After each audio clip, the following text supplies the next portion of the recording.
Get ready for 2 hours of hard-hitting football talk, straight from their jocks about the jocks. It's Football on the Know with Jim and Joe. What they say, it's not the X's and the O's, it's the Jimmies and the Joes.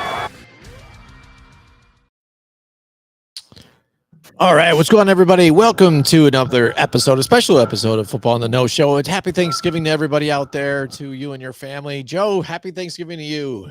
Happy Thanksgiving to you too, brother. Everybody out there, thanks for all the support up to this point. I mean, it's going for a long time now.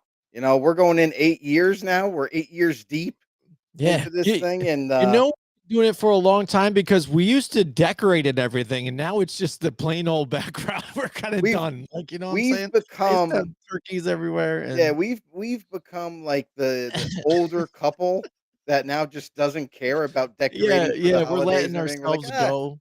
We're gonna celebrate it, but we're glad to celebrate it with you guys out there. Thanks for Absolutely. tuning in. Thanks for all the comments that you guys have been dropping down underneath. Pretty please continue to do so that way we can react to you guys' opinions, any kind of questions that you guys might have, fantasy related, whatever the case may be. But thank you guys so much for tuning in. Make sure you hit the subscribe button for us. Make sure you hit the thumbs up as well, and share it to everybody.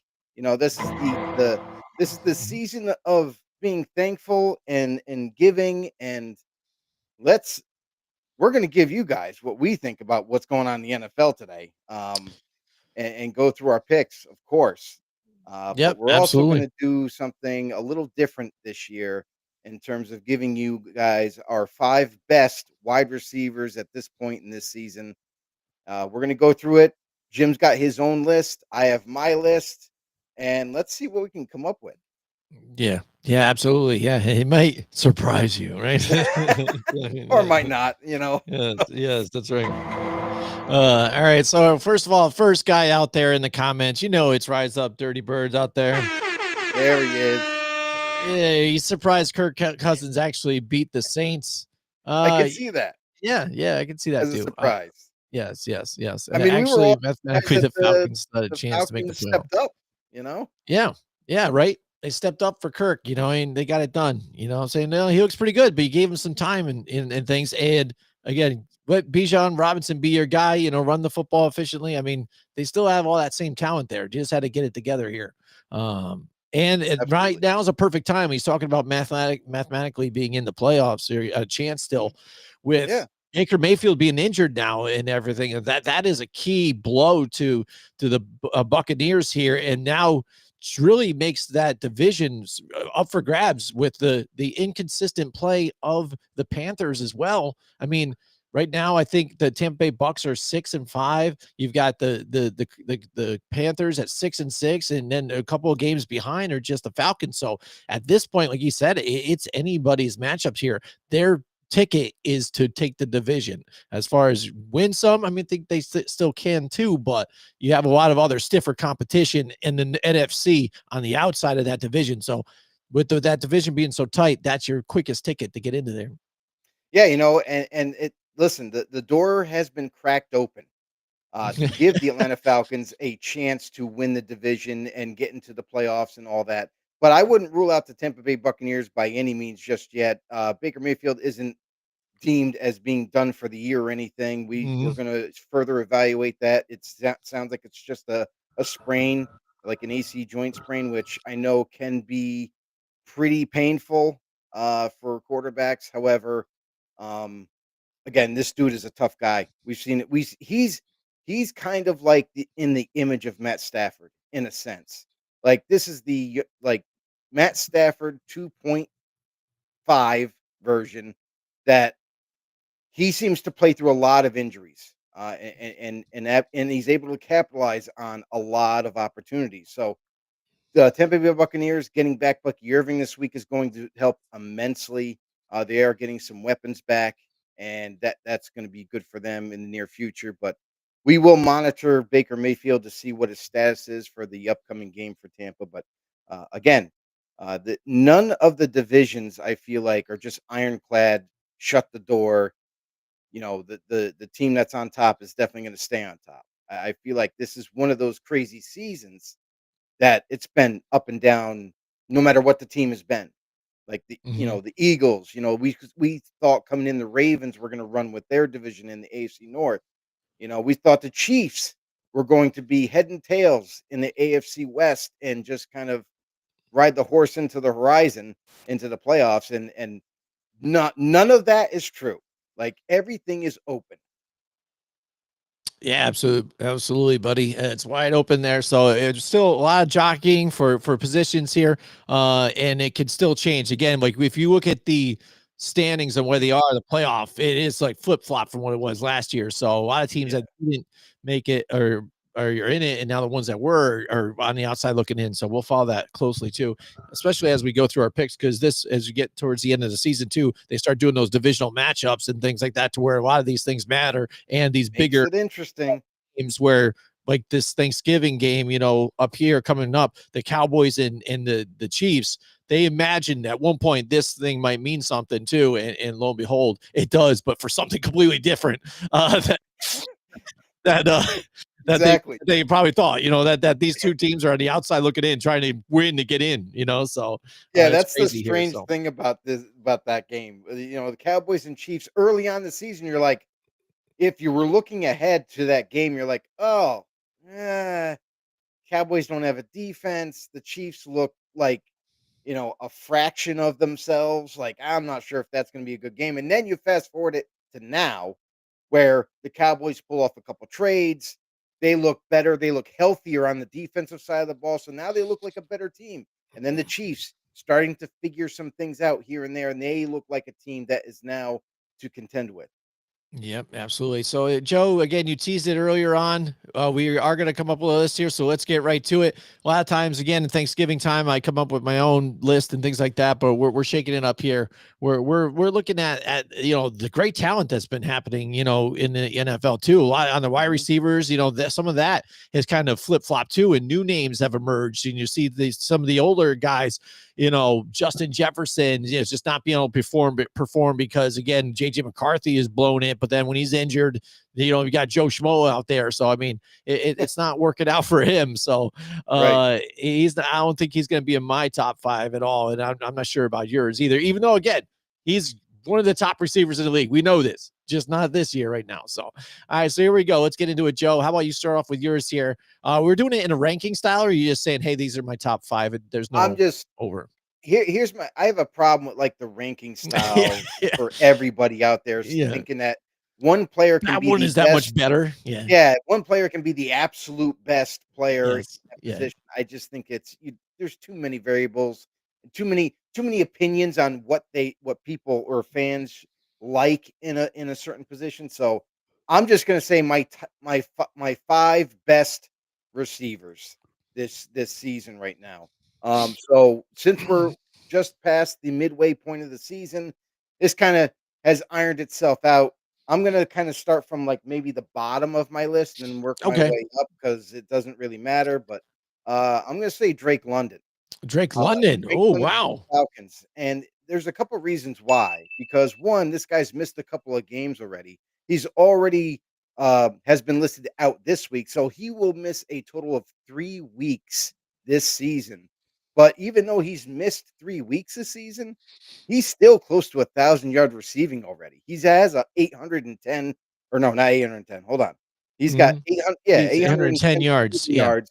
Yep. This dude also has 5 touchdowns at this point, even though he's gonna be missing so far 3 weeks of the season. This guy is still going to be able to eclipse the 1,000-yard mark that every receiver looks to get past. But this guy is also a dynamic receiver for the Atlanta Falcons, and a guy that should be seen as a major threat no matter what defense goes up against them, because the guy just simply makes plays. Yeah, I mean, I can see that completely as well, and also, mind you, averaging 90 yards per game too, which is up in the top tier too as well. And like you said, despite missing some time and within 94 targets, still having 60 receptions. So I could see that. He is not in my top 5, but I could see Rise that up, completely hold right on. there. So Rise Up Dirty Birds goes W pick. Of course you yeah. would see it that way. First Of he was course like, you would. did you just put him out there? Did you just put him out there just for dirty birds now, Joe? Come on. He's got to be happy with one thing because, but he's got to know that he's not on my list, though, right? Because he knows he probably thinks about at this point, I'm an Atlanta hater, right? Yeah, Uh, probably. Probably at this point. Yeah. I don't Although think I you didn't did, say anything although positive. you did pick them this past week.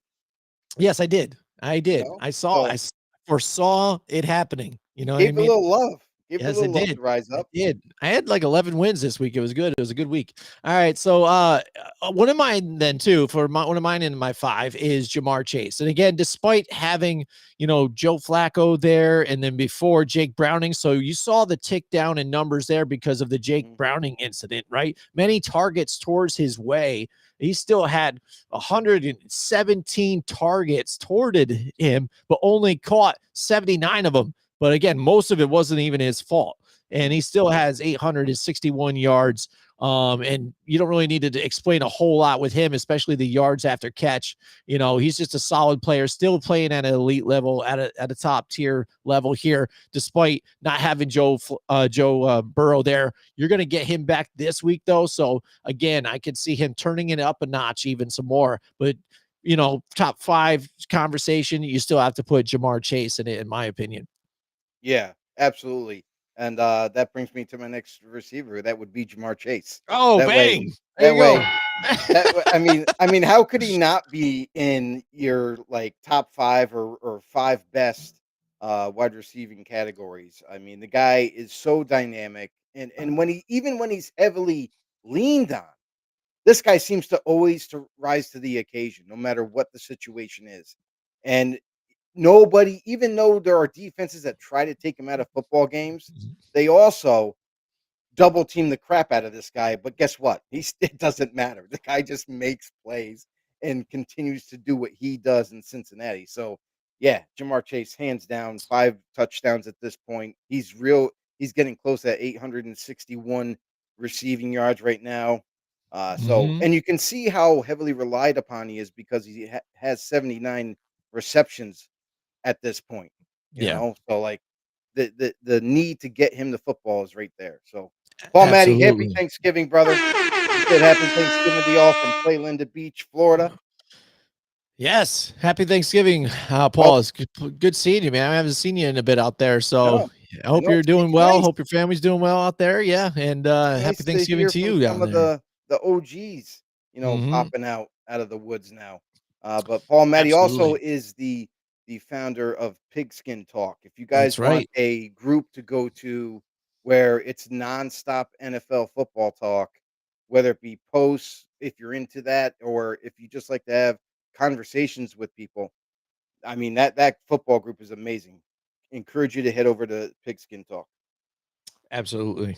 You like that? Yes, yes, we do. All right. So Thanks, we're Kirk. talking top 5 wide receivers right now, currently in the NFL. You brought up Drake May. I said Jamar Chase. We both agreed on Jamar Chase.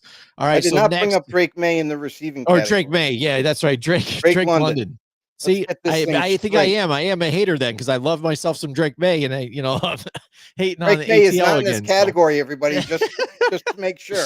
Oh, yes. Yes, absolutely. All right. So next up in my list, it's got to be George Pickens again, and what he's been doing to the Dallas Cowboys here. The addition when he was there. I mean, we saw what was going down with Russell Wilson and him last year with the Pittsburgh Steelers. Wasn't getting the ball enough. It just the offense wasn't flowing at all, and him complaining.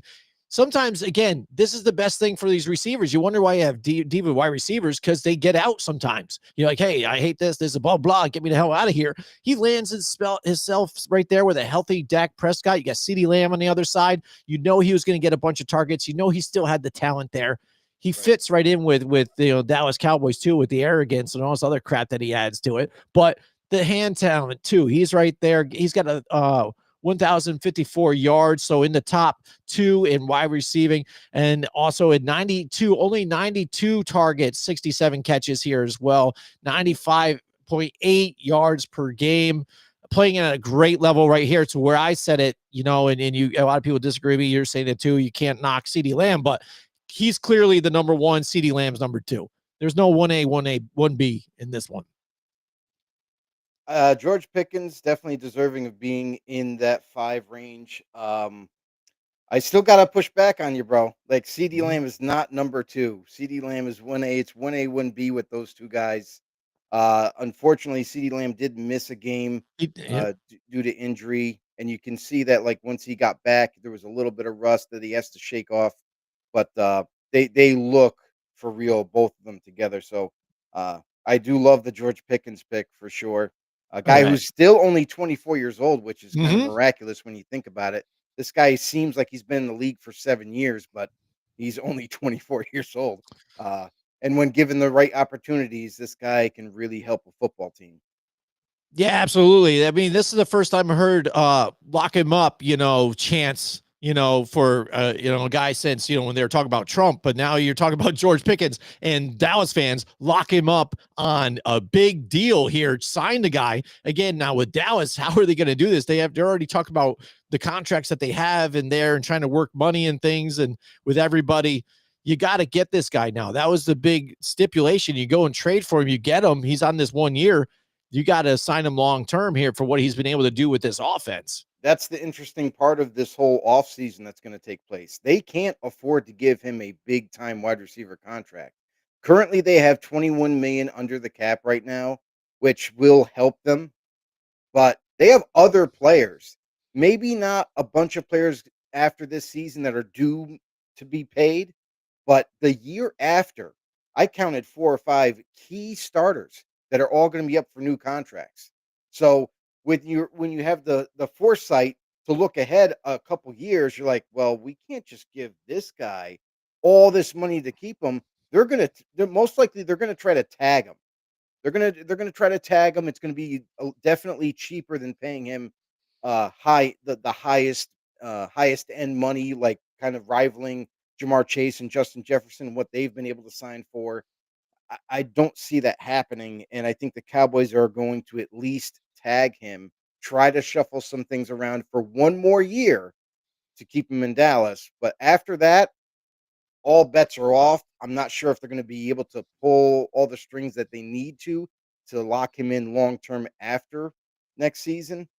But it'll be tough. It'll be tough. Can't wait to see. All right. Shout out to Brandon out there. A big bro. What up, brother?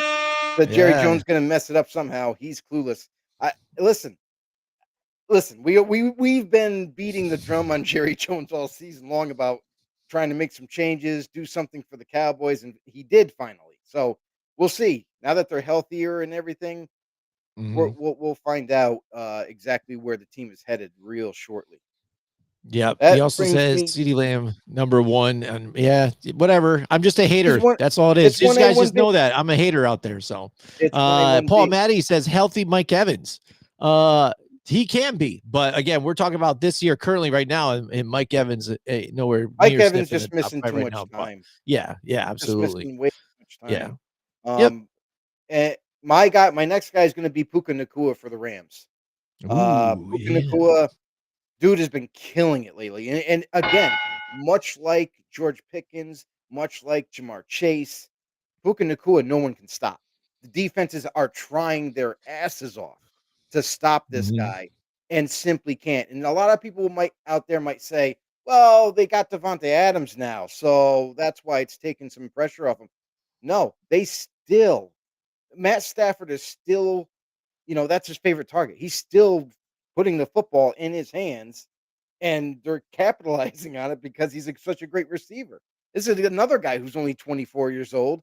He's been targeted 98 times Mhm. at this point, 80 receptions, 947 yards, 4 touchdowns. This guy is so impressive. And the fact that he has those numbers, but has missed a few games. He started 9 games. He's missed the rest of them. So, despite missing some time and having the year that he's having right now, he's got to be in that top 5 range, that conversation.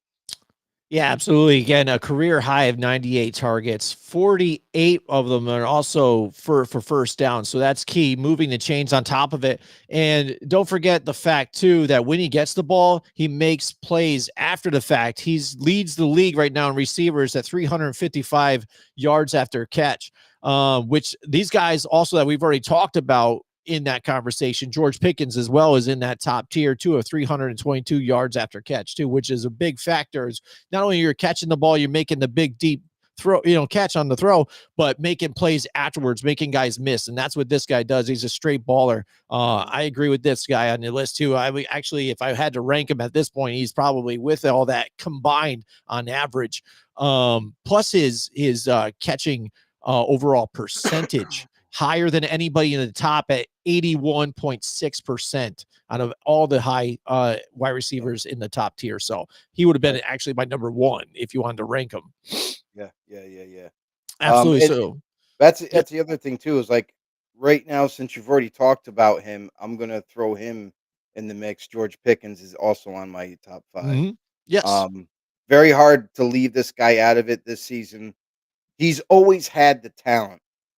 Even in Pittsburgh, like, you could just see how special he could become with a real good quarterback, right? Like, they never had that. They never had a quarterback that could get him the football whenever it came to pass, and it's sad that he had to leave from Pittsburgh to show everybody this in the NFL, but again, sometimes, change of environment further helps your career.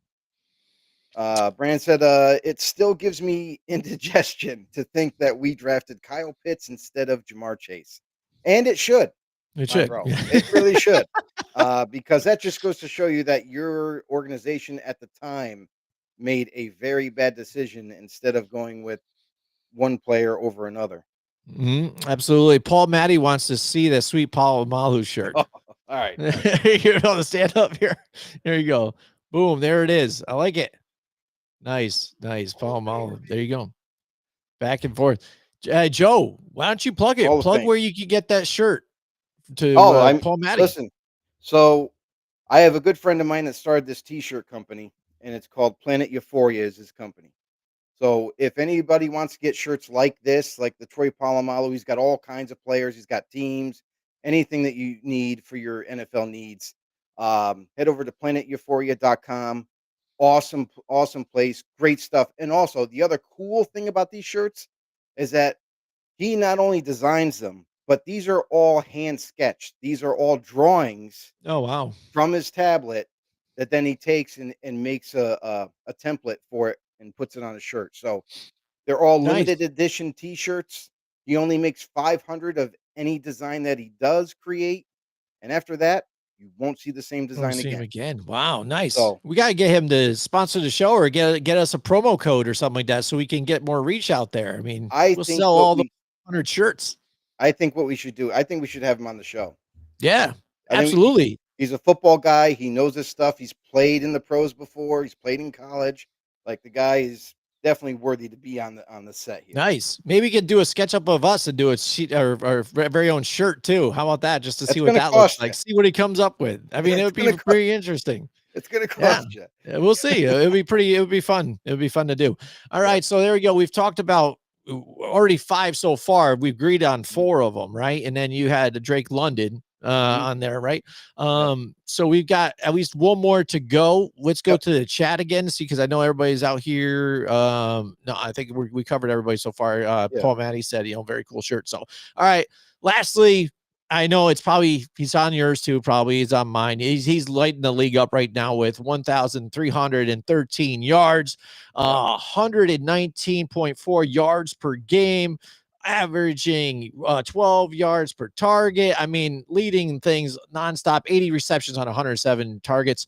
Jackson Smith-Njigba, you know what I mean? We asked about him this season being that number 1 guy stepping up. Sam Darnold, big question mark. So like, if he was going to be able to carry this team still and continue on from what he was doing there with Minnesota, and all those questions have been answered and they've all been ding, ding, ding, ding. You know what I mean? Yeah. So this guy's lighting it up, and we're talking about 2 yards after catch too as well. He's in that top tier with 332 as well. So huge factor, big lighting the league up. And we've talked about him about potentially being MVP at this point too, with the way some of these quarterbacks are even going kind of up and down. It would be fresh to see somebody other than a quarterback get MVP this year, and he makes a viable candidate. We are praying for this to happen. I'm so tired of like the whole mantra of always picking a quarterback to be MVP. We all get it. All the fans get it. We know that's the most important position in football. However, it doesn't mean you have to always pick a quarterback. There's definitely guys and several candidates like we just mentioned, Jackson Smith and Jibba, definitely deserving of it. Jonathan Taylor, the running back for the Colts, definitely deserving of it. So they could go different positions. And then defense. Jim, when you brought up on the show that we were talking about MVP race, you brought up Myles Garrett's name and how he might have to be considered for the MVP just based off of what he does for his whole defense. Mhm. In the season that he's having. But Right. again, there's no doubt about it. Jackson Smith and Jibba is definitely the one of the best receivers in today's game. This season is absolutely having a career year and just decimating the defenses. Mhm. It's a guy that doesn't even it's not like they kind of just short to intermediate throws with them like they used to. Now Seattle a year ago, they used him sparingly. They would dump it off to him in the flat, do receiver screens with them, have him do little slants and outs and digs and all that, and now they're like, "Well, he's our only real receiver we have, and we need to expand the playbook." And now you look what he's able to do. He's not just a slot guy. This is a guy that can play every position at receiver, inside, outside, and he's doing it in tremendous fashion. So Jackson Smith and Jibba 100% had to be in the 5. Yep, absolutely. And you talk about the fact that he was like everybody knew it. All the defenses know that, hey, this is the guy we just got to key up on, and he was still beating guys. And you said before about short intermediate. He's had so many deep bombs to him today too, and this year and getting open and on that quick release too, and just getting down there quick and getting bigger chunk yards too on top of it. They've added Rashid Shaheed even now to this, so it could be even more dangerous now that you even got this guy to kind of take off some of that pressure on the opposite side. Yeah, once they figure out chemistry-wise between Sam Darnold and Rashid Mhm. Shaheed, once he gets the timing down with him, and you're gonna pair him up with Jackson Smith and Jib at this point, good luck defenses, because now you're gonna have to deal with 2 burners on the outside. Yep, absolutely. Okay, and then we've got Mike Tackett Hashtag know it all. in the house with us tonight too. He's What up, got Mike? his list. My wide receiver ratings: Puka Nacua, Smith and Jigba, Jamar Chase, St. Brown, Amon-Ra St. Brown, Chris Olave, and honorable mention George Pickens and Trey McBride. Interesting. But I don't hate it. I think I was thinking about it when I was doing this list too. I would say probably my honorable mention Mhm. is St. Brown. And then I was even pondering Trey McBride again, just because, again, he's a tight end, so he's not wide receiver. And that's why I didn't kind of put him in this list, but he's putting up numbers again, much like he was doing last year. So continuing on 2 continuous seasons in a row of great production on a team that's not very good right now. Yeah. I like the list. I'm not mad at it. I Yep. can totally get where he's coming from with Chris Olave. But one guy that I will there's a couple guys. Obviously, St. Brown was on the cusp of it for me because this guy's, Yeah. every single season has always kind of been the go-to receiver for the Detroit Lions, and rightfully so. But this year's weird. Ever since Dan Campbell took over the play calling duties, it seems like he's going away from getting the football to Amon-Ra St. Brown. And I don't know how much longer that's going to continue for because it seems like he's almost forcing the ball to go to Jameson Williams, Yeah. which it should be the other way around. Like we all know that. So, hmm but I will say this: like, there's a guy actually in this category that's not a wide receiver, but he's in the top 10 of wide receiving, and that's Yes. Christian McCaffrey, Christian McCaffrey. Yeah. Yeah. which is hilarious. Yes. It is so funny. The guy has 81 catches as a hmm running back with hmm 785 receiving yards and 5 touchdowns. 5 receiving touchdowns. What Right. the hell is Yes. going on? Yes. Right. Oh, I know. And that's the thing. He could be even considered an offensive player of the year, I would say, even too. And this is the difference between good teams, though, too. That team decimated by injuries in the wide receiving core, blah, blah, stuff. Yeah. So what do? They said, hey, this guy that's left over, he's our best guy. He's our bread and butter. This is our best player. Right. Get Yeah. the best player the ball, whether it Mhm. be receiving, running, whatever. Some teams just can't figure that out for some dumbass reason, right? You got injuries and stuff like that. And they don't just say, oh, we got to put it in the hands of our best player right now. He'll let him do the workload. Some teams, I just don't get it. Just are like, don't even see it. You know what I mean? And it blows my mind. The 49ers, they get it right. Absolutely. Yeah. Christian just chimed in, said underrated receiver of the season, George Pickens. Well, he's not underrated in our He's book. not We got him like, as one of the he's, 5 best receivers in today's game right now. And then Paul Matty just even chimed though in, he's a had to cheater. say, the superstar Billy Graham goatee is looking badass. Superstar Billy Graham. Wow. Wow, Nice. man. I'll take the Nice. compliment. Why not? Yes. I like it. And then Yeah. we got Mr. Mike Tackett official. Mr. Mike Tackett official here. Time it said, shout Receptions. out to the NFC West. Almost all of the league's leaders in receptions come from that division. Yes. And that's Yep. impressive. I It mean, is. that really goes to show you that the NFC West teams are doing exactly what the NFL wants them to do. Throw the Mhm. football.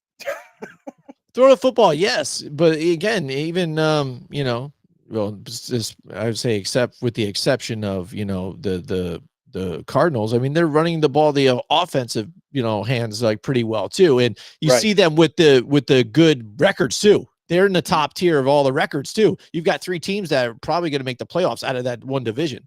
So, Yep. and that division's always tight like that too. I mean, it's such a great division. It's crazy. Like when I did my division rankings for the Blindside Blitz over the preseason stuff like that, they were up near Mhm. the top for me, Mhm. just because of that matter right there. Right on. All right, so again, it's happy Thanksgiving to everybody out there. It is basically open forum tonight. We did the wide receiver list out there. Let us know too who you think we missed, and then also anything you guys want to talk about. We really don't care. I mean, it's potpourri out there. We are going to do our. It's potpourri. Talk potpourri, right, Joe? So yeah, it's talk potpourri out there. This is the stuffing. You guys are the stuffing out there. So let's fill us up with whatever you want out there. All right, so we're gonna get into our picks, right? It's Thanksgiving Day games, probably the best Thanksgiving Day lineup of games Oh yeah. ever that I've watched, at least It's on been a paper long so time. far it looks. So I think these should all be pretty good games. Mhm. And a bonus for everybody out there watching the broadcast, no Chris Collinsworth on Thanksgiving Day.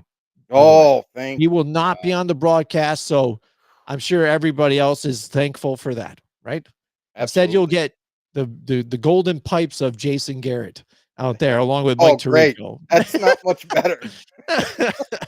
He's a little more down to earth, though. He's not like, well, Yeah. that guy. Yeah, I like that guy just because he is. Oh man, it's so great. Uh, He He's a breaks it little down. biased. He's a Yeah. little biased. Oh yeah, definitely. Well, he won't be calling the Dallas game, so that's He's good. still biased as hell. Yeah. All right, so here we go. Let's get right to it. Green Bay and Detroit. Detroit at home. Hey, they're thankful now for getting Frank Ragnow out of retirement, right? To help his Right? offensive line, right? Yeah, You want to talk about teams exactly. that are thankful, Joe? Yeah. I mean, that's the thing is, so for the Lions, so what's interesting about Thanksgiving Day is everybody knows it's a special holiday. We play football games on it, and everybody shows up. Like for the most part, everybody shows up for this game. It's going to be nationally broadcast. Nobody wants to look like a fool. And the Detroit Lions are one of those staple teams that are always playing on Thanksgiving. This is going to be in Detroit. It is going to be absolutely insane with the crowd. I feel like this is one of those things where like the Green Bay Packers have kind of, disappointed us in the last couple of weeks, especially offensively. Jordan Love not looking like the guy that he needs to be for them. Although the Packers defense has been showing up. So, Mhm. with this game in particular, I gotta say, like, I'm very worried about the future of Jordan Love with this team and this offense still struggling. Receivers dropping the footballs. I think this is a game where, like, a lot of people might be on one side and say, well, because Dan Campbell's calling plays, I'm just going to assume the Packers are going to win this game in Detroit. I got to push back a little bit and just say, this is in Detroit. This is a prideful game of theirs that every year they really come to play. Despite Dan Campbell calling the offensive plays or not, I like the Lions' chances being at home. Give me Detroit. Yeah, it's going to be a tight one, man. But Detroit overall, you would say, is the better team right now, the way they were playing, but the last couple of weeks, low scoring, that offense doesn't seem right. It seems like that pressure is really getting to Jared Goff. He seems just shooken, missing receivers. They got to control the line of scrimmage and the run game. They've got to do it in the running game. So I think they don't need to be trying to score up, light it up 44 points with Amon-Ra St. Brown, Jameson Williams. That doesn't need to be the whole key in the story to this one. Control the line, run the football, burn some clock, and then just open up your offense and make Jared Goff a little more comfortable here and stop that Green Bay defense from getting to him. So I think it's going to be a close game early on and right down to the wire, but I'm going to lean towards Detroit as well in this one. But, I wouldn't be surprised what the Packers do. Yeah. We got Mr. a bunch Paul of Matty. Go ahead. What do we got? Paul Matty said, "You know where Collinsworth is from? I believe he's from up here. I think he's from Dayton, Ohio, isn't he? He's from Ohio area, or Cleveland. Paul Matty or seems to Ohio know the guy? answer. He should know the answer. So there we go. Paul Matty, get back to us with that answer. Let's see where we are with that one. Christian said Justin Jefferson needs to get out of Minnesota, and he will be back in this list.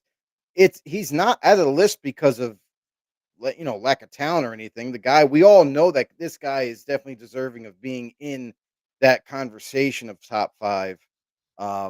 But this year, it's about this season, what they've done up to this point and how much of an impact they've made. Now, I know Jefferson is an absolute threat on Minnesota's offense. However, JJ McCarthy's just not the quarterback for them.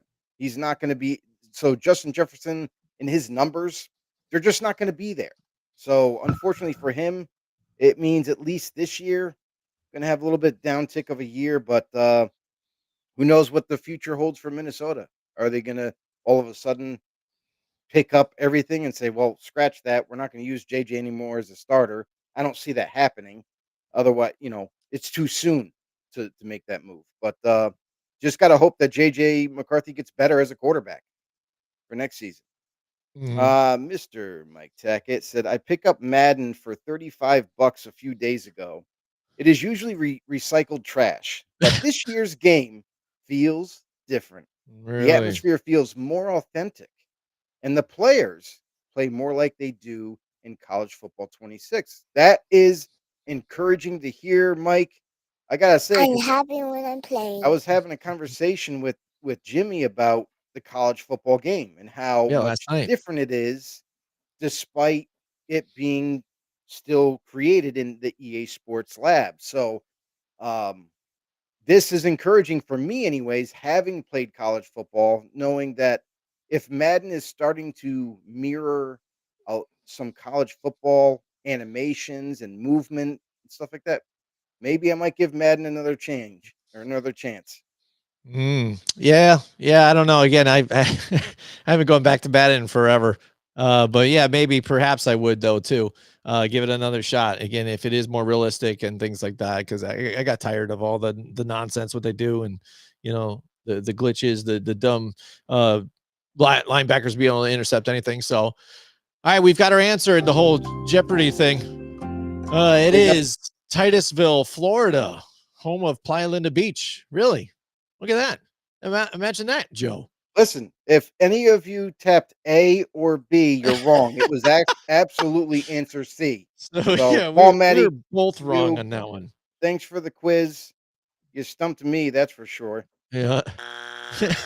Christian, he also has something else to say. He says, "How many times do we think Dan Campbell goes for it on 4th down tomorrow?" Listen, we talked about this last night in our other show on Blindside Blitz.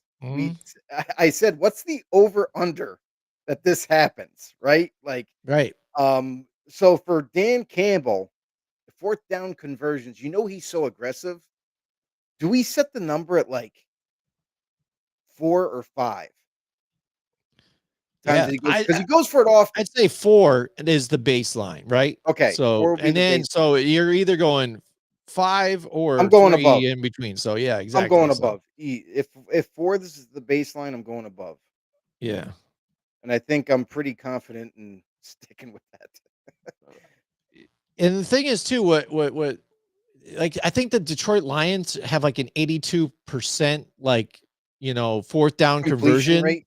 rate. Yeah. So I think they look at that and they also that justifies them. They're like, oh yeah, see, like it's working and stuff. But Mhm, it's more than that. It's more than that. mhm, Just say, oh yeah, some of those are short yardage, like half a foot or whatever, or a full yard. Some of that when it's like 4 or 5 yards, and then field position where you are, mhm. do the smart thing. You know what I mean? Play the chess game. Don't just say, hey, frig it. We're good at this. We can do this. You know what I mean? Confidence can get you in some bad situations here, and that's what it's done for Right, Dan Campbell lately. right. Mr. Mike Teca says, "If a player is retired, but the team still owns the player's rights, are they allowed to train at the facility?" This is kind of like one of those questions where, like, if you're not if you're retired from your job, do they still allow you to walk into the facility and use the gym? You know what I Mhm, mean? mhm, I think the NFL is a different world. I feel like regardless if they own the player's rights or not, if they still have a good relationship, I'm assuming that the team allows him to play or allows him to work out in the gym, and there's really no issue. I feel like that's a team to team type of decision where, as long as you're, in good graces with that organization, I don't see why they would turn you away from playing or from at least working out. But on the other hand, it could be a security thing. It could be once you retire, you're retiring from playing. Those facilities are off limits now. You have to turn in your security fob. You gotta, you know what I mean? Like you're not going to be part of the team really, even though they still own your rights and you were under contract there. I feel like it's one of those things where like it's kind of like one of a unspoken conversation that maybe some players have after they retire or whatnot. I'm assuming that wouldn't be a major issue for most teams. I feel like that's something that kind of doesn't really get talked about, but it probably does happen. I mean, why wouldn't you want like let's just say Aaron Donald is retired. You think the Rams are mhm. going to be like, no, you can't work out in our gym anymore. You're not on our team, really. Right, right, You right, know what I right. mean? Like, if he wanted to go and work out with the guys, what great mentor to have in the Yeah. gym than Aaron Mhm. Donald. So Yeah. I expect that to happen. Mhm. Absolutely. Gotta run. Paul, no problem. Yep. Sounds All right, good. buddy. Thanks. Thank you too, Thanks for brother. tuning in for the few minutes that we've been on, or 43 minutes already. Yeah, I know. Jeez. Just like that. We're Just a having a tidbit great time again. here. Dan Campbell went for 151 times in 4 seasons, the most that any other coach in the history of the NFL since 1991, at least. Modern day times. So there you go. All right, we So gotta yeah, address something. We what's gotta up? address something here. Christian goes, "It's not on Jordan Love, though. He puts it on his receivers. They drop too many passes." Now, you I'd are say right. that's yes. They drop too many passes. Mhm. But also, it's also on Jordan Love because it's not just on Jordan Love. It's he's sharing the blame. There has been poor execution by Jordan Love. He's made poor decisions in where to throw the football. He's made countless throws where he tends to overthrow, or even just straight throws it out of bounds when he didn't even give his receiver a Yeah. chance. So Yeah. yeah, Yep. there has been plays where Jordan Love has disappointed, and that's kind of where he shares that blame. It's partly Jordan Love, it's partly his receiving core, Mhm. it's and even like his offensive line at times hasn't been able to protect him and hold up the front. So, um, everyone's sharing that thing, and even you could even throw, Lafleur calling the Mhm. plays. You could even throw him in certain game situations. I gotta scratch my head a little bit, like, why did you call a run there? Why didn't you, throw a quick slant or something like that? And in that kind of situation where you needed 4 yards, 3 yards. So, yeah, I think everybody's sharing the blame on offense, in totality. Yep, absolutely. So, all right, let's get to now the next game on Thanksgiving Day. The Kansas City Chiefs and Dallas Cowboys. This was the one that, again, these teams are trying to get into the playoffs here, and they're on the Yeah. outside looking in. So they both desperately need a win.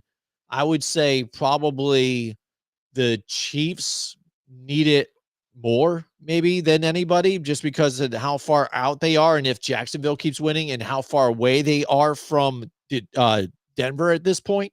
So to try and be a viable spot to get the wild card spot, and clip into the playoffs from there, I feel like Dallas, even if they drop this one, Philly's been kind of up and down with that offense, and they're struggling, to where they're even, I've heard even a rumor that they were seeking advice from Brian Dable, because he used to coach Jalen Hurts back in the day at Alabama. Like, hey, what do you think you could do to help coach him up and stuff like that? I'm like, are you serious?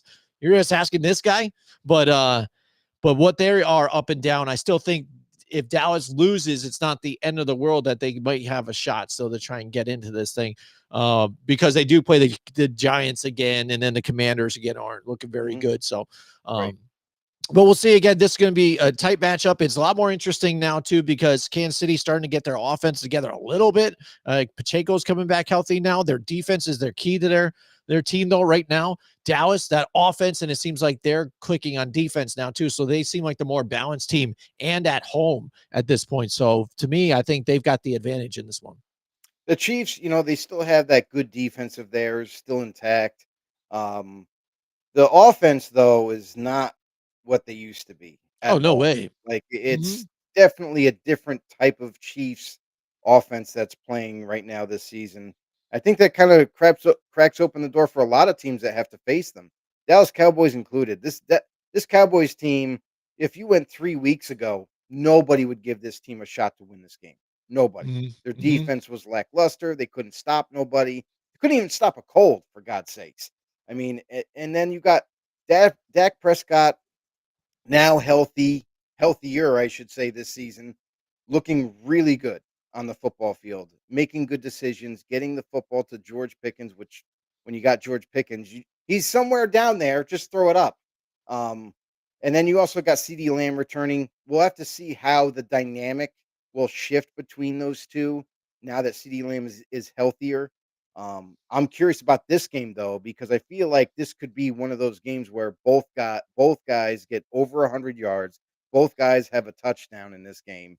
And don't forget Ferguson, their tight end. He's kind of been like this guy that's a little bit forgotten since CD Lamb returned.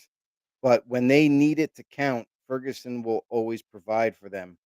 The Cowboys defense, which has been struggling up to last week, um, you look at what they did against the Raiders and how they absolutely dominated them, not just in trench warfare, but literally throwing offensive linemen into the quarterback. And if that doesn't tell you anything, by getting the trade for Quinnen Williams in the middle, already Mhm. traded for Kenny Clark, and then, oh yeah, they got a linebacker by the name of Logan Wilson from Cincinnati, who is a very good linebacker. And they were able to get him for a 6th-round pick. Plus, with the returning players that are now healthy, this Cowboys defense looks very different from the beginning of the season. So I think with all of that being said, I think that the Chiefs are going to have a tough time against the Dallas Cowboys in Dallas on Thanksgiving to try to steal a win from the Cowboys. Give You me got the Dallas. Yeah, I was gonna say, boom. Yeah, I think I'm gonna take Dallas too. I think they have all the momentum. I think that with the crowd there too, it's Thanksgiving. I mean, they just elevate to a different level there too. And like I said, at this point right now, they seem like the more complete team to what KC has shown here. I don't think they're gonna kind of light it up and then take a break in the fourth quarter and let KC back into this game. Yeah. I don't really see Real that happening. real quick, Hmm? get catch up on the comments here. Sure. JG McCarthy is a white man's Anthony Richardson, stated by Mr. Mike Tackett. Um, could be, could be. He's got the mobility like a Richardson. However, not the best decision maker or passer. Mhm. Christian says if the number is 4 for Dan Campbell over under, for his fourth down conversions. He said he's going over. Mhm. Paul Meddy said biting kneecaps. LOL. Also said, "Gotta run, guys." All right, we already Yeah, said yeah, goodbye to yep. him. Mr. Mike Taka said, "But what does Taylor Swift think about the Chiefs' struggles this year?" I'm curious because we're not seeing enough of Taylor Swift anymore. Now that Mm. the Chiefs are struggling a little bit. Yeah, right? Isn't that What's funny? going on with that?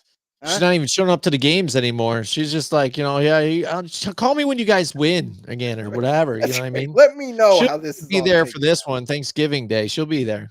Christian said Spagnolo, next Giants head coach, is what he's saying. Yeah. He Um, was already an interim coach for them and didn't work out. he But was a D see, coordinator, yeah, I know, you and he was know, D like coordinator for him. I get it. I Christian. I don't mind it, but Christian said him or Antonio Pierce. No, no. just so we can keep tradition and culture of losing is what he said. Uh, you know, Oh, I don't think nice. we actually. You guys should hire Pete Carroll when the Raiders fire him. That's Yeah, what you yeah, should that's do a if you great want to keep idea. losing. No, no. And then last but not least, Mr. Mike Tackett said, "Hey Jimmy, Michigan can eat a bag of shit. Go Mm, Buckeyes!" no, man. Oh, you're upset? Wow, What's the matter? Like, this is your wow, year to win. But now you want to wow. talk? Where were you last year and the year before that? And the year before that? Huh? Mike Tackett, you there? Yeah, I didn't think so. Okay, so anyways, and then accuse my team of cheating just so that you could sell wings. All right, so we got next the Cincinnati Bengals and the Baltimore Ravens at the night game. Like we said, Chris Collinsworth won't be there for this one, so that's an exciting one because again, he's going to be talking to his Cincinnati Bengals. Oh yeah, and Jamar Chase and Joe Burrow. Oh man, Joe I love Burrow him. this, Yeah, yeah, Joe yeah. Burrow that. But this one, again, now that Joe Burrow's coming back, he's super excited, ready to play. He's a football guy, especially as he stated. Baltimore looking again still vulnerable. Lamar Jackson not looking like the Lamar Jackson we know. He's not running like he should be able to. So that hinders them. It's a holding chip trophy. Yeah. Uh, Okay. I'm yeah. sure. Yeah. Okay. While holding the championship trophy. Yeah, it only had to happen after Harbaugh W left. comment. So I get W that. comment. Yeah, no, I W get it. comment. Right, right.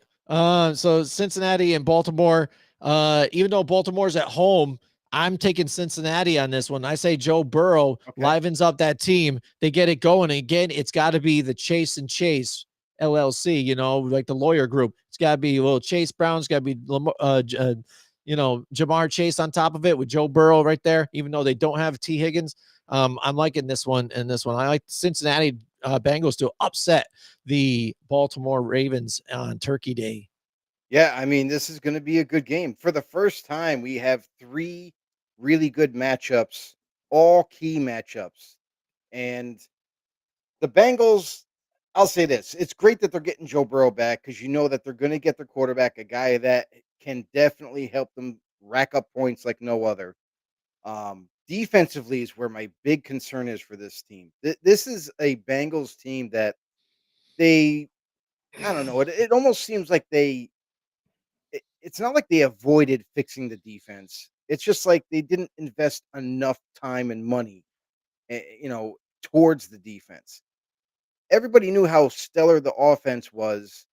Why are we continuing to concentrate over and over assets to that side of the ball when your defense needs it so badly? Um, that being said, them going against Baltimore, which is a healthier Ravens team, maybe minus Lamar Jackson. Lamar Jackson has 4 different injuries this year. Looks like it is hampering him a little bit in terms of mobility. You see him avoiding at times, getting out of the pocket and taking off for yardage. I don't know his status. Like, we'll have to wait and see. Maybe we'll see a different Lamar Jackson in this game, unlike the past couple of weeks. But I like the Ravens' tenacity on defense. I like the Ravens' offense when it's clicking. So maybe the key thing about this game is really just going to come down to trench work. It's really going to come down to, can the Bengals defense stop the running game of the Baltimore Ravens? I'm not so sure they can do that. I think that Henry's going to get his yards. Henry's even going to get a touchdown or two in this game. Give me the Baltimore Ravens at home against the Cincinnati Bengals. All right, and we've got a Black Friday game too. We Amazon, I do. like how Amazon, Thursday is their day, but when it comes to shine for Thanksgiving, they get kicked the hell out of it. They're like, get the hell out. You can take Black Friday. That's right. They're like, come on, we've been Thursday, every week, and you guys are taking Black Friday. No love for Amazon. So we got the Chicago Bears and the Philadelphia Eagles. The Bears on a tear right now. They've been winning on a good winning streak here. Philadelphia Eagles let one off the hook again, but I think this is a good team to kind of right the ship because I feel like they've been opportunistic. The defense is still stellar. I mean, on takeaways, they're one of the top defenses in the league right now. But Philly at home is tough, especially here, on the holiday, Black Friday, that it's going to be the intensity is going to be all there. Chicago, again, I feel like so they've been winning, but they've been able to take advantage of other teams kind of coughing the game up here for them. I don't think it's going to happen this time. I think Philly's going to bounce back after that loss to the Cowboys. I'm going to take the Philadelphia Eagles in this one. Yeah, Chicago Bears. Listen, I have a problem with Caleb Williams. Everybody knows that by now if you watch the show. I don't think he's going to be a guy that can eventually, maybe not, not this year, but eventually get them over the hump and win a championship. I think that's going to show in this game. I think this is the game where it's a lot tougher matchup. The most likely are going to have to play from behind, where Caleb Williams, all the pressure is going to be on him. Got to make smart decisions. Can't hold on to the ball because the Eagles' defense, again, they are getting healthier. They have even gotten some extra players back due to injury. Nakobe Dean returns. Even Brandon Graham came back and is now playing for the Eagles. So I like what the Eagles have shown us the past couple of weeks offensively now. Now you're starting to see the Eagles offense like it should have been from week 1, where you don't have to rely heavily on Saquon Barkley for everything. It's fine to do that, but now that you're getting AJ Brown involved, everybody, all the other counterparts involved, it seems like a well-oiled machine and is now looking like an Eagles offense that can score points. This is going to be a good matchup regardless. Again, like you said, Jimmy, the Bears do have a stellar defense. This is going to be a defensive game. It's going to come down to who makes the least mistakes. And my betting odds are on the Philadelphia Eagles in this one at home. Definitely going to want to make a statement out of Chicago. Absolutely. All right. Next, the Sunday's games. We got the San Francisco 49ers and the Cleveland Browns. Brock Purdy's back 2 games back. One, they look good. The last one, just again, forcing the ball to receivers, guys that are covered. One, it was just a good play by Horn, jumping on that ball. But just a little off game. So let's hope he can bounce back here against Cleveland. But we also talked about Myles Garrett and how he's performing. He got 2 sacks again last week. So this defense is going to be tough. They're going to play hard at home. So I think Cleveland is going to play a really like their type of game here. It's going to be a trench warfare type of deal. So it's going to be not as like a high scoring type of game, especially because you got Shedeur Sanders on the other side. Yes, he was able to throw a couple deep passes, got some touchdowns here for them. But I feel like, San Francisco, they're just a better team and they're going to go all through, Christian McCaffrey, those all purpose yards all around. Those wide receivers getting healthier. Pearsall, I think, again, you have a good game. Jennings back on the field as well. Kittle, the whole crew is back here for this one. And I think San Francisco, it was a little shaky last week, but I think they can turn it up a notch here in this one and get out the victory here. Yeah, Cleveland Browns with Shedeur Sanders seems like it's going to be a permanent thing for at least the rest of this season, that he will be the starter for Cleveland going forward. He really hasn't been tested, though. He played the Raiders, guys. Everybody kind of overreacted to that. Oh, looks like he does deserve to be the starter now. No, now he's going to have to play a competent and better team in the 49ers. This is where we're going to get a nice kind of spoon-fed sample of what Shedeur can do against a competent defense anyway. The Niners did recently sign Eric Kendricks, looking to replace Fred Warner since he'll be out for the rest of the year. I think it's a good move for the Niners. I don't know if it might be too soon for him to get on the field this week, but if he is, just know this: guy knows what he's doing. He's been there, done that. So um, the Niners, I think they're just head and tails a better team. I think Miles Garrett's going to struggle a little bit against this offensive line. This is a very good offensive line the 49ers have. And even if they have to put a tight end to chip him or double team him all game, I don't see anybody else making a difference. So Niners got their game plan. I think they're going to handle it. They're going to execute it. I think this is one of those games where we're going to see Shador come back down to earth, and the Niners are going to get the win here in Cleveland. Give me San Fran. Yeah, Cleveland looking to relocate too and get out of that stadium as their lease is running out too. So by 2029, they're going to be in Brook Park. So moving all up out away from the Lakeview area. So let's see what happens. And it's going to be under a dome, Joe. So how about that? Cleveland being able to play in a dome in the future here. We'll see what kind of team they put on the field though. By then, will they have a permanent quarterback? Good in their position here by then. And will Kevin Stefanski still be there? Big questions for that for the future. Jacksonville Jaguars and the Tennessee Titans. Let me tell you about the Titans though. They've been really kind of putting up some points and keeping some of these games close. Like that Seattle game was like, wow. I'm like, look at these guys. I mean, they're keeping this close. I thought Seattle would have, taken this one and kind of rolled them. But they really fought hard in that game, and Seattle was able to become victorious in that one on the Jackson Smith-Njigba play at the end. But this is going to be a tough divisional matchup here between these two teams. Jacksonville needs another win again to hold off some of these teams trying to crunch that spot into the playoffs, punch their ticket like the Kansas City Chiefs as well. So as long as they can keep winning and keeping ahead of that, they're still going to keep their spot there. This one seems suspect to me because it seems like with the Jags, once I start to trust them, they give up a game like this to the Titans at home. Yeah. I'm almost leaning Titans on this one, but I'm not sure. What do you think? What do you think, Joe? So yeah, you're right. Cam Ward has also been playing a lot better the last couple of weeks, and it shows on the football field. Now, they don't have really any receivers to throw to. Calvin Ridley is done for the year. So they shut him down. Alec Ayominer, the rookie wide receiver that has been kind of like the go-to guy or the favorite for Cam Ward, he's out with injuries. And now it's leaning on Chimere Dike, another rookie wide receiver who has emerged and been playing very well for the Titans. And that's kind of been his go-to since. So a team that is lacking wide receiving depth, that is lacking some better pass protection, up front. And then honestly, like the running backs have been disappointing this year for Tennessee. So maybe they find some new interesting ways to utilize them, and that's another reason why the offense is playing better. But Cam Ward, he's kind of like the guy that's where it's all going to start with, obviously at quarterback. He's been running a lot more, which I feel like is helping his game and keeping the defenses on their heels at times. So with that all being said, the Titans do have a shot for sure. The Titans have a decent defense, not a great one, but a decent one.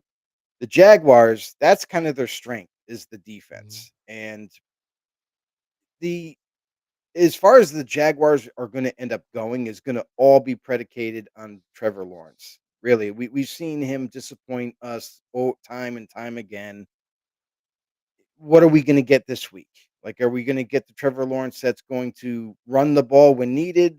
Is he not going to make those critical mistakes that like he's been more apt to do? This is a toss-up game. I feel like this is kind of one of those trap games for the Jaguars where it might go Tennessee's way. Listen, the Jaguars are probably most likely overlooking this team because of how bad of a season they've had. They're probably might be taking them a little bit more lightly than they should be, and I caution them not to. With that, I'm still gonna stick with the Jaguars regardless. They are the better team, so that's what I'm gonna go with. Yeah, I think I'm going to do the same thing too. But again, we've warned you guys. This is probably the trap game. It's not a slam I'm dunk. not surprised. Yeah, if the Titans come out on this one. All right. It's Houston Texans and the Indianapolis Colts. This is going to be a great matchup again. And I just Yes. hope again for the Colts game management. Yeah, stay in this one. This defense is going to be all over you. You just saw what the hell this defense just did to, Josh Allen. They're going to love doing that to Daniel Jones. Yeah. Daniel Jones. I've seen this before. I've read this book for a few years. You know what I mean? I'm a pro at this. I've seen this. So put it in your star player. This is a team I'm telling you about, like not like what the 49ers were. And when the game's down or whatever, you're there. What brought you there? Jonathan Taylor. Run the ball. It's not like they weren't being able to run the ball efficiently. Keep it going. That's your offense. It opens it up for Daniel Jones, who gets that pressure off of them, or else they're going to pin their ears back and keep going after you. So this is going to be a tight game. Indianapolis needs to kind of bounce back after getting punched in the mouth a little bit here. They need to think smarter. That being said, man, Houston getting healthier too, and that defense is going to be tough. But if Davis Mills is playing again, I think I'm going to roll with the Colts on this one just to be safe. But if CJ Stroud is going to come back, I think I'm going Houston. There's going to be no Davis Mills this week. CJ Stroud is definitely already cleared, ready to play. Good. He'll be I'm there going this Houston week. then. So, and you know what? Nico Collins is saying, thank God, Yeah. because now I'm going to get the ball. Yes. So something that, has been missing on the offensive side of the ball for the Texans is, despite what Davis Mills was able to accomplish as a quarterback, help them get a win. But Stroud is just better all around, obviously. So he I think managed this the is game going like he was to be supposed to. one of those things where the spark is going to be injected into this offense. They are going to show it. They're going to look like a little bit of a different team now that they have the confidence in their starter being at throwing the football. Defense. One of the best defenses in football right now is the Texans, believe it or not. They get after you with their pass rush. They're not the best at stopping the run, but they do enough to make the plays that they need to make. And I think they have one of the best secondaries in football. And in totality, oh my God, that's what makes it difficult to play this team. The Colts, on the other hand, the one thing that they have going for them is that they're home. They're going to have the crowd behind them. They are a really good football team. By no means is this be like, oh, well, since they lost to the Chiefs, they're doomed to fail the rest of the season. This is a very well coached team. This is a very good team, offense and defensively. This is going to be a great matchup, divisional matchup. This is going to be low scoring, despite what the quarterbacks are going to probably want to do and sling the rock and make this a big high scoring game. The defenses for both teams are going to keep this thing pretty low. So whoever makes the least mistakes, I will say this, who doesn't commit turnovers is going to win this game, hands down. I'm going to go with the team that has already proven on defense, and that is the Houston Texans. Give me the Texans with CJ Stroud at quarterback, and the Colts will. It might be for the first time this year lose back-to-back games. Back-to-back games, yeah, absolutely. It makes that division a lot more interesting again.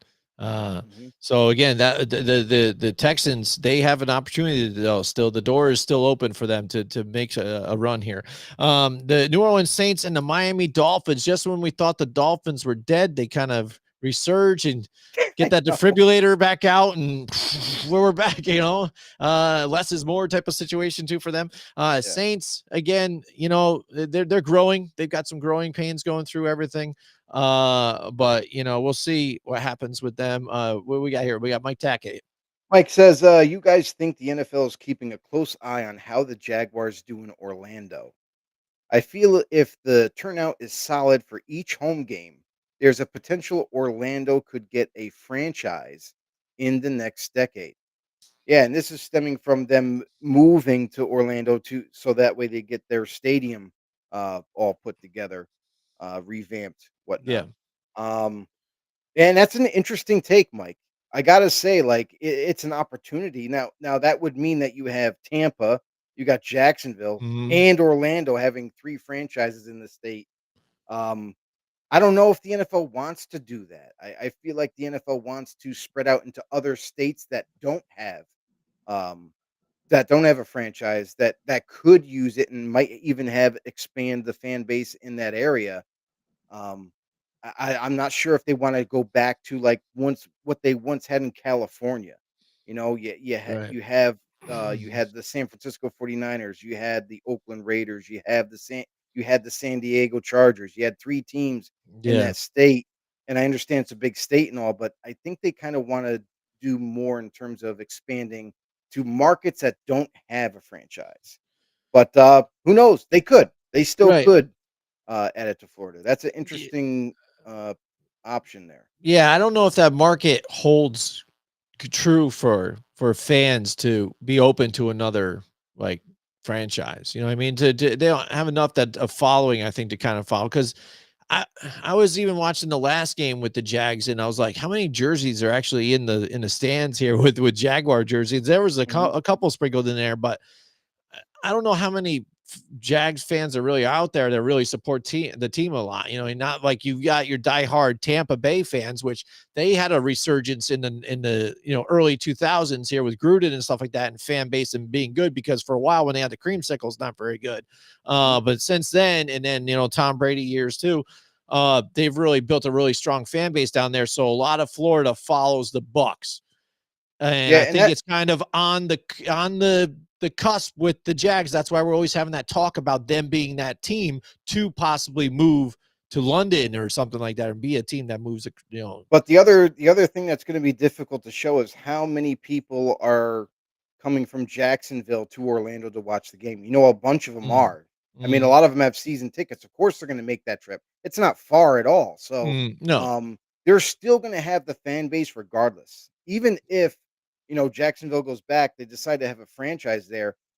It's a matter of can can Florida's population withstand populating all these stadiums with filling their stadiums and having these teams section off the state in a sense. Like Mhm. Mike also said, Florida could be a Florida division. Jacksonville, Florida Miami, division. Tampa Bay, and Orlando. Uh, Yeah, yeah, I yeah, just think that's too much saturation yeah, for the state of Florida. It's not that big either. yeah. So I think that might be overkill a little bit. I don't think the NFL would go that direction. I'm wondering then, I'm saying what if they're strong, right, in Orlando and they show a real strong fan base there, if Mhm. they just don't relocate the team to there. I understand they're trying to build a stadium and everything or whatever, but I mean, I don't know. It would probably I have don't been think they're gonna smarter do to do that, but if that's the case, they're not yeah, gonna build a and stadium build a then. stadium They've then. already Yeah, made that decision. yeah, They're not going to Orlando. yeah. Hmm. Yeah, I don't know. I don't see it happening then. But good question though. Good, I like it. ponder thinking it. I like it. So when it comes to the Saints Saints Dolphins. and Miami, I don't know. Again, Miami at home. I think I'm going to take them still. They're tough to beat at home again for some reason. I don't know if it's the humidity or not. I think it's going to be a difference here. And Saints again, they're still growing. I think the rookie has some more to kind of go through here, but he's got some good times, he's got some bad times. You know what I'm saying? But I'm going to take the Dolphins in this one. Yeah, this is another one of those games where it really could go either Oh, way. good, I mean, easy. both teams are not really blowing the doors off by any means in terms of production. Dolphins struggled a lot early on. They look they look like the offense that they should have been in week 1 in the beginning. But now it seems like they're getting things back on track offensively. Defensively, on the other hand, they're still struggling. The Saints, they're a little bit more competent. I feel like on the defensive side of the ball, they definitely got some older vets that are helping that defensive side to execute the plays they need to. Um, Offensively, has been a little bit different too. They changed quarterbacks. Tyler Shook, the rookie, has come in. At least last week looked really good, um, giving the Saints an opportunity to at least compete in these games. And with Chris Olave getting the football and whatnot, I know that Alvin Kamara is not available for this game. I know he's going to be out with an injury. That's gonna spell an opportunity for Devin, I forgot his last name, Devin Neal, something like Mhm. that. I think it's Devin Neal, running back. Looked pretty good in limited, reps. I gotta say, this game, I think I'm gonna go with the Saints in this one. All I right. think I'm going to go with the rookie quarterback, helping them to get a win in Miami. All right. Further disappointing the Dolphins fans. Yeah. Oh boy. All right. The Atlanta Falcons and the New York Jets. New York again kept that game against the Ravens tight though. But again, how much again was that really just I think Lamar Jackson trying to stay in the pocket and just trying to not take off and do what he does when the opportunity was there, playing too reserved. And it kind of ended up being bad for them too. Again, knockdown passes, blocks, sacks, taking a lot of sacks. So this week here against Atlanta, I think this could be a tighter game though too. But when you look at the quarterbacks when it comes down to it and receiving talent, I mean running backs, I think both are great running backs. I mean, dude, Atlanta Falcons all day in this one. So I mean, I'm gonna go with the Falcons on this one. And Kirk Cousins I brings two back to back. I think this is a no-brainer. I mean, let's be honest. The Mhm. Jets have had a fire sale, got rid of premier players. They've mailed the season in.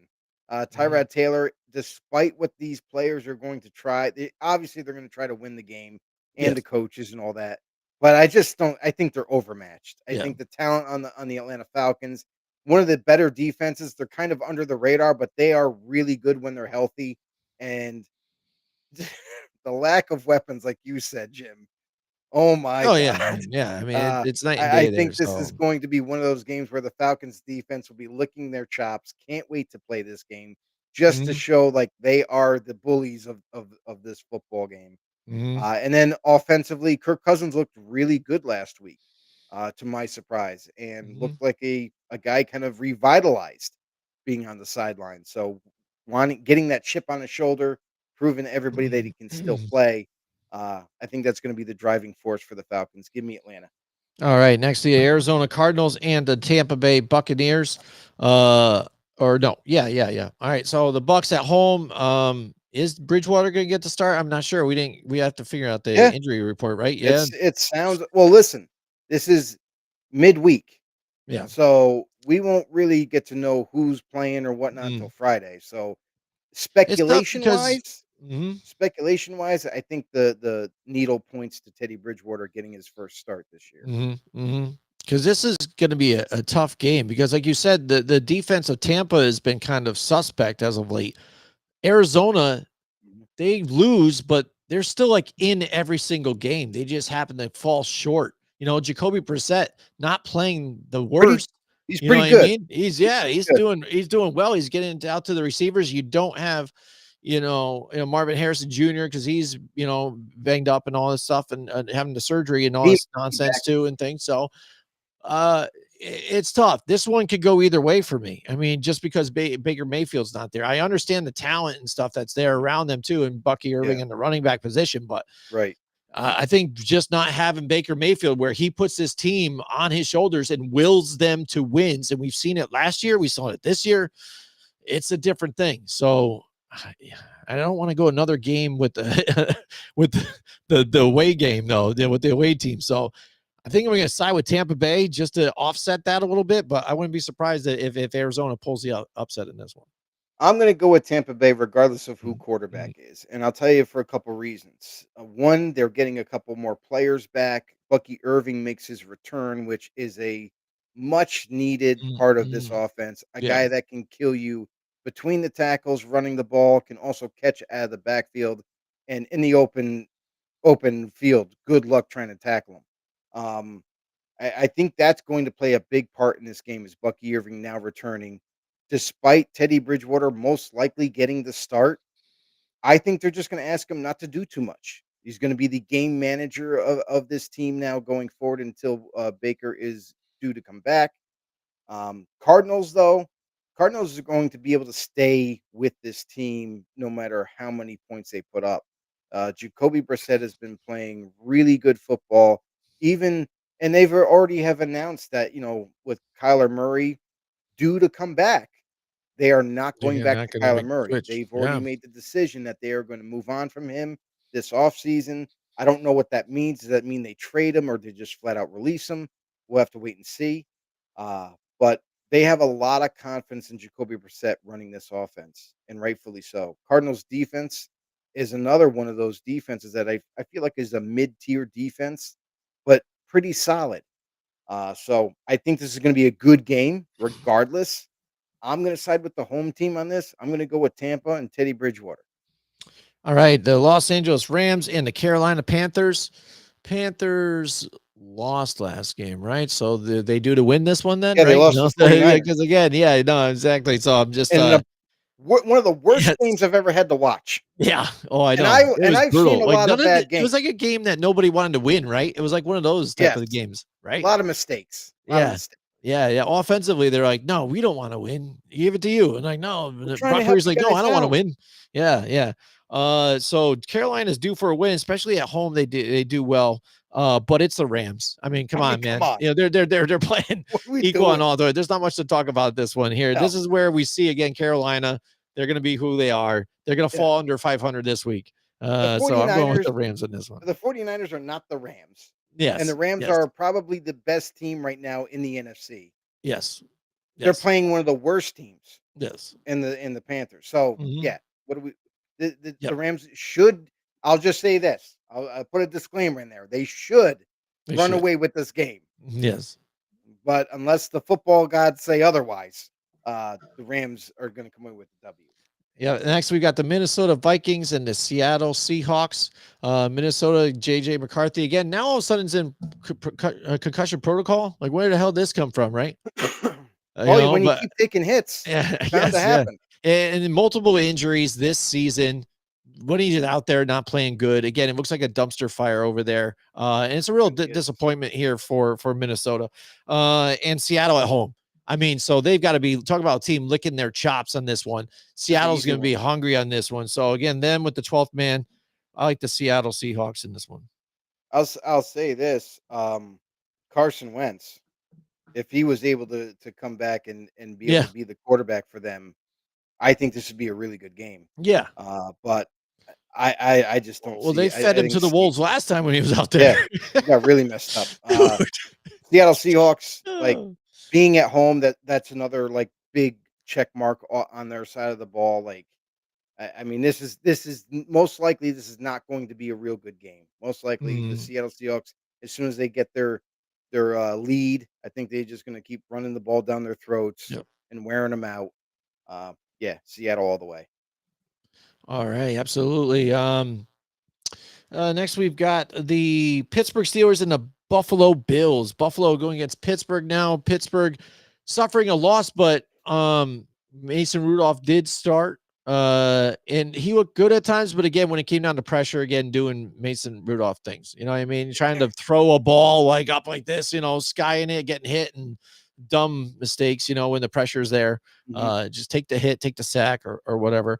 Buffalo again getting pressure. So I feel like Pittsburgh, with the pass rush, they could kind of get pressure on Allen, but I think Josh Allen is going to be able to handle what they can bring to them, make some plays enough here, Mhm. and get Buffalo back and get another win here to fight for this playoff spot that is slipping from their grasp right now at their grasp at this moment here. The Baltimore Ravens are going to be fans of the Buffalo Bills this week, Yes, yes. because they are tied in a divisional race, both 6-5. Obviously, the Ravens would love for the Bills to give the Steelers a loss. That way, if the Ravens can pull away with a win on Thursday, they are in sole position of the division. Um, the Bills, despite these recent struggles that they've had, it all falls on Josh Allen offensively. If he doesn't have a good game, this team doesn't score points. The team struggles to come back to win games. And defensively, this defense has been a little lackluster this year. It's been disappointing to say the least.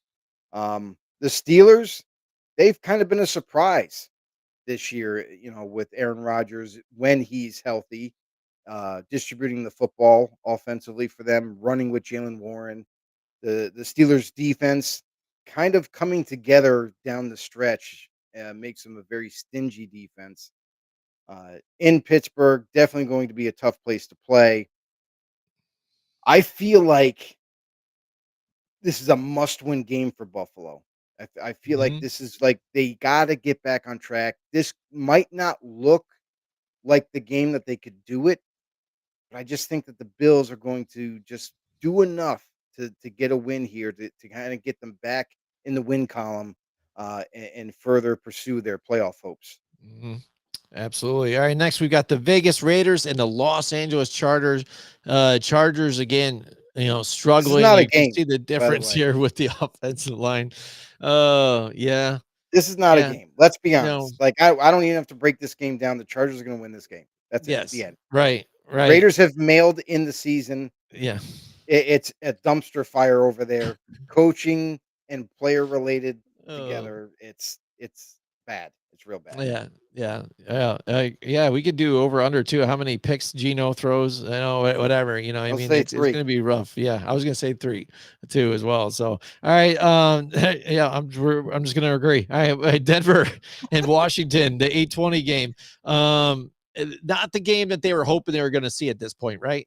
They were Right. hoping that again you were going to see, Jaden Daniels here against, Bo Nix, both kind of running quarterbacks, that kind of athletic square, get out of the pocket, make some plays, Mhm. boom. But you're not going to get that, right? So, Denver, they're on a winning streak here, and they've kind of been opportunistic too. I think, even though they've got a really top tier defense as well, but some of the teams that they've played, Mhm. not the best, but then also teams giving up that lead and not playing good, solid, complementary football at the end of the game when it matters. Not smart decisions. They've been able to capitalize on that. Playing a Washington team though here that doesn't have Jaden Daniels and stuff, it's gonna be easier for them. I think Denver is gonna take this one again and extend their lead and make it that much harder for the Kansas City Chiefs here. Hands down, the Broncos have one of the best defenses in Mhm. football. That's really what's kind of helping them keep afloat and staying ahead of everybody. Uh, Great record. I mean, they're just Oh absolutely yeah. killing it in the AFC. So, I mean, hey, they're making plays, they're executing plays, I'll say, when needed. Like it Mhm. doesn't have to be pretty. It doesn't Right. have to be by a blowout, like by 3 touchdowns or anything. As Nope. long as the Broncos win games, that's hey, they're doing their job. So, Commanders are on the other spectrum. Jaden Yeah. Daniels injured for most of the season.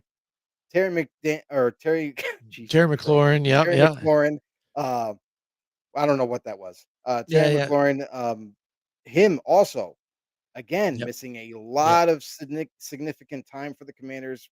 What are you going to do when you don't have your starting quarterback? I know they do what they can, but this is going to be a matchup where they're going to get a little bit more beaten up physically, and Denver's going to end up with the win. Yeah, and another thing with Washington too, like whatever happened with them and Brian Robinson, and the fact that they went all in on Krosky Merritt there, Oh my God! and their Oh my running God! game is putrid. They have no running game. You know what I mean? Yeah, So, so what I'll say is like there's been a changing of the guard. You know, Jacoby Krusky Merritt mhm, is no longer the starter, and it's mhm, been proven as of last week. Chris Rodriguez Jr. has taken over that starting gig and looks a hell of a lot better in mhm. the backfield. So that one plus for them. I know it's not Brian Robinson Jr., but Yeah, yeah, yeah. I gotta Yeah. say, like, that was a yet another bad decision in Washington's part by just letting him go. Yeah, absolutely. I know it's great to him as a complimentary to Christian McCaffrey over there with the 49ers. I'm like, are you Woo! serious? Yep. All right. And finally, the game of the week, the New York Giants and the New England Oh, Patriots here game on of the Monday Night week. Football. Perfect. Everybody's excited about that one. Yeah, yeah. So the Giants, they're gonna put up a big lead and then they're gonna blow at the end. Right. That's my Nostradamus, play of the night, right? There it is. Uh, Uh yeah, so New England at I home, they're such a good team right now. But again, you don't have Will yeah, Campbell. He's injured. That's key for them. So I think the true. defense is going to pressure these guys, and let's see what this team looks like again. Now you fired Dable, you fired Shane Bowen now. So now Mhm. he's, off the hook now for anything that this team does, right? Because we talked about the Defensively, defense giving up the plays at the end, but the loss last week, I feel, was more because of the offense and not going and changing and kicking the field goal to be up by 6 instead of 3. So coaching again is an issue. But New England, they're playing at an elite level. Yes, they're not going to have their tackle there, but still at home, Vrabel. Drake May, you've got all the guys there along there too. So I think ultimately they're going to get the victory against just a not good Giants team. But the big plus for Giants though is the fact that they got Jackson Dart back this week. Um, Yeah.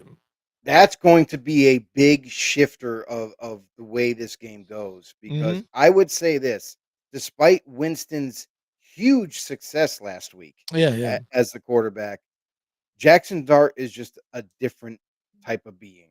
He does everything so well. He just has to avoid getting hit. Yeah. That's really what he has to do. Just avoid taking those hard hits or guys landing on top of you, whatnot. Um, but I gotta say, like, I think this is a game that's not going to be so quickly. Just say, oh, the Patriots are going to easily run away with this. I would say if Dart wasn't playing, I Yeah. would say that. Yeah. Um, but this is going to go right down to the wire. I feel like Jackson Dart being healthy is going to give them an opportunity. That is the Giants to maybe upset the Patriots. Hmm.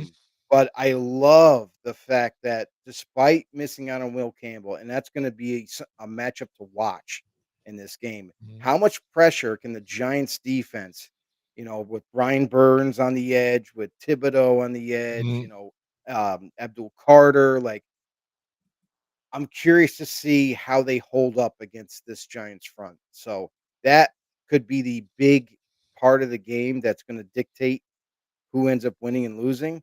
But despite losing one offensive tackle, I still think I'm going to stick with the Patriots at home. Yeah, yeah, absolutely. And talking about Jackson Dart and the Giants too, when I was looking at wide receivers for our list, I was like, look at this guy, and I'm like, huh, under the radar player, we'll say maybe Wandale Robinson this year, right? Or what he's kind of producing and doing out there, because he's like top 10, I would say, in wide receivers around there, Yeah. yardage wise and stuff like that. So for a guy that was constantly injured, hasn't really been seen as like a number one at all. You've got Neighbors even there for them on that side. So, Hmm. that slot type of, skittish type of, sketchy runner, too, on top of it. Yeah. Really Here, making some plays like here for the team down the stretch. here's the crazy thing about Wandell. He has way lower receptions. He has Yeah. 66 receptions for 794 yards Hmm. and 3 touchdowns. Yeah. He's averaging 12 yards a catch. Yeah. So talk about a guy who's been impressive for the Giants, not named Malik Neighbors, Right. not Darius Slayton, but a guy that's going way under the radar in terms of what he's able to accomplish in production for his team. Right. Unbelievable. You Hmm. know, I gotta say, like, this guy has always had untapped potential because they never had a good quarterback. Now you're seeing just this guy can ball out. This guy can play. So Yeah. it seems like the Giants going forward, the future's a little bit brighter than we once thought in the receiving core. Because when Neighbors comes back next year, you can have Wandell as your slot guy, and Yep. then maybe draft the other successor opposite Neighbors in the Hmm. draft. I You could complete your offense. Hmm. So, Absolutely. Yeah. It's just the one thing I definitely kind of awesome. noticed when we were doing the research. So, Yep. but I don't think you'd ever get any accolades for anything like that. But again, key under the That's because radar his type name's of player. Wandell. That's Yeah. why. Yeah. All right. So that's it. There's our picks. Again, happy Thanksgiving to everybody out there and anybody who's still watching and listening to it too later on after it's posted. So we appreciate you guys' support again for another year, another Thanksgiving time, holiday season. So you guys make sure you guys be safe. Don't overdose on tryptophan and stuff. And don't get any fights with your family. We know That's it gonna gets tighter in happen. your family there. So uh so definitely stay safe, keep the alcohol to a limit, and we'll catch you guys in the next one. Joe, again, if they haven't anyways by now, tell them one more time how they can subscribe to the show. Head over to YouTube. It's that There you simple. go. Absolutely free. Hit the subscribe button. Hit the thumbs up as well. It helps our show get a little bit more noticed. And tell a friend to tell a friend. Spread the word and share it. Become a know it all. We'll see you guys in the next one. All right, see you.